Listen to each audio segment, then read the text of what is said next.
UN 영어뉴스 Teacher suicide exposes parent bullying in South Korea. The death of a teacher who was bullied by parents has sparked weeks of protests in Seoul. On 5 June, Lee Min-ho described in her diary the fear that overtook her body as she entered her classroom to teach. My chest feels too tight.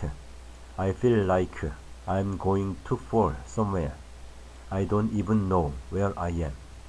On 3 July, the primary school teacher wrote that she had become so overwhelmed by the craziness of work, she wanted to let go. 2 weeks later, the 23-year-old was found dead in her classroom store cupboard by her colleagues. She had taken her own life. Min-so's cousin, Park Do-young, struggles not to cry as he straightens out her small, empty apartment, now home to just her goldfish.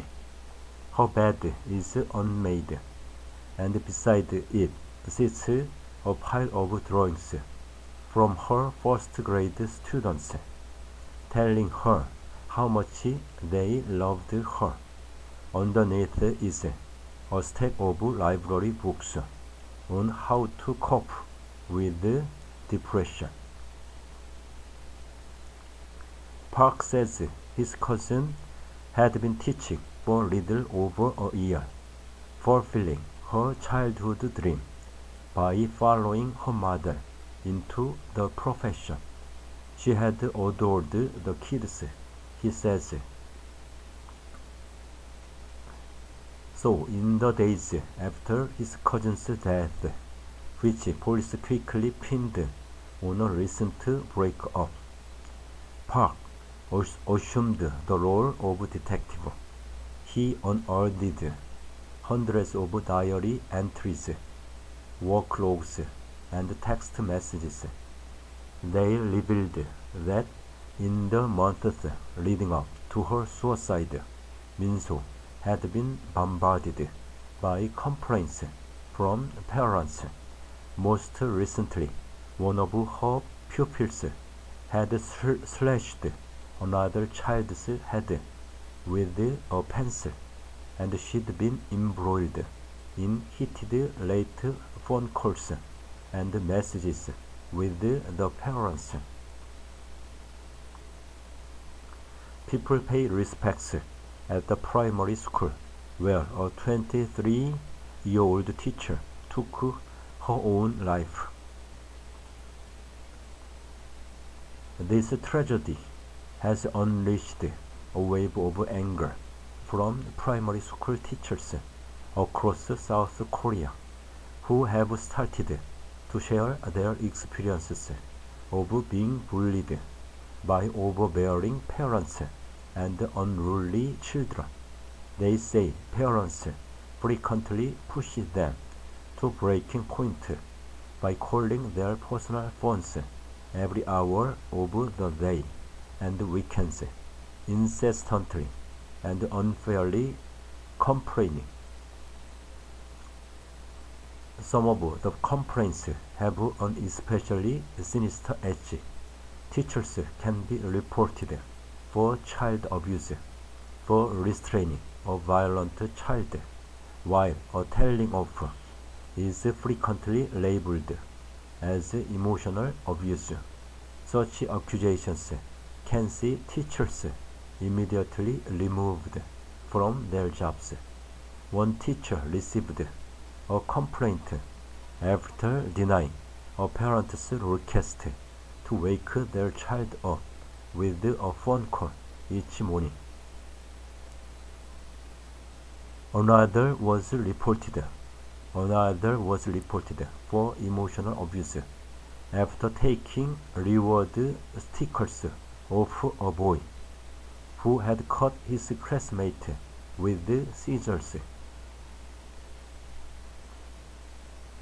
For the past 6 weeks, tens of thousands of teachers have rallied in Seoul, claiming they are now so scared of being called child abusers. They are unable to discipline their students and intervene as they attack each other. They accuse parents of exploiting a child welfare law passed in 2014, which dictates that teachers who are accused of child abuse are automatically suspended. At one protest, 28-year-old teacher Kim Jin-seo said that she had experienced suicidal thoughts and needed 3 months off work, following 2 particularly aggressive complaints. In one case, she had asked a disruptive pupil to take 5 minutes to gather their thoughts in the toilet, while in the other, she had reported a child to his parents for fighting. In both instances, the school forced her to apologize. Kim said she reached the point where she did not feel she could safely teach her class. We teachers feel extremely disempowered. Those who have had experienced this firsthand are fundamentally changed, and those who haven't have seen it happen to others. So either way, it is debilitating. Kim Jin-seo said her job had caused her to have suicidal thoughts. Fueling this culture of complaining is South Korea's hyper-competitive society, where almost everything hinges on academic success. Students compete fiercely for the best grades from a very young age to one day get into the best universities. Outside school, parents send their children to study at expensive extracurriculum schools known as hagwons, which operate from 5 a.m. to 10 p.m., whereas families in Korea used to have 5 or 6 children.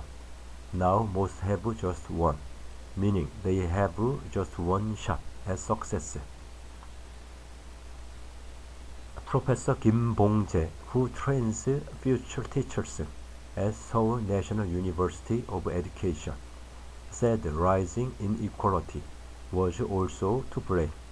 Traditionally, Korea had a very strong culture of respecting teachers, he explained, but because of the country's rapid economic growth, many parents are now highly educated. This means they often look down on teachers, he said. They think they have paid for them with their taxes. This creates a strong sense of entitlement. Another teacher, Kwon, told us that in the 10 years he had been teaching, he had taken two periods of sick leave to cope with depression and panic attacks triggered by the stress caused by parents and pupils. Up until 4 years ago, you could send a disruptive student outside or to the back of the room, he said, but then parents started suing for child abuse. One recently moved to a school in a poorer community and confirmed the behavior of parents in affluent areas was far worse. Their mentality is only my child matters. And when all you can think about is sending your own child to a good college, you become very selfish, he said. He has no doubt this pressure filters through to the children, affecting their behavior too. They don't know how to release this pressure, so they act out by hurting each other. Bullying and violence among pupils are known problems in South Korean schools. Last year's popular K-drama, The Glory, centered around a woman seeking revenge on her former bullies. It was based on true events and depicted some disturbing acts of violence. In a plot twist, the show's director was himself accused of bullying and forced to apologize. In February, the government, under pressure to address the issue, announced that pupils' bullying records would be included in their university applications, while hoping to incentivize students not to bully each other. This has further fueled parents' anxieties, causing them to pile pressure on teachers to erase their child's wrongdoings. A whole building filled with after-school classes known as 학원s, which operate from 5 a.m. to 10 p.m. Shin Min-hyang, who runs the organization Solidarity for the Protection of Human Rights of Students and Parents, admitted much of the behavior highlighted over the past month was unacceptable, but argued that these cases were outliers. The vast majority of parents behave well, and we are concerned that the channels we use to communicate our concerns will now be cut off. Parents are being framed as the culprit, and it is not right, she said.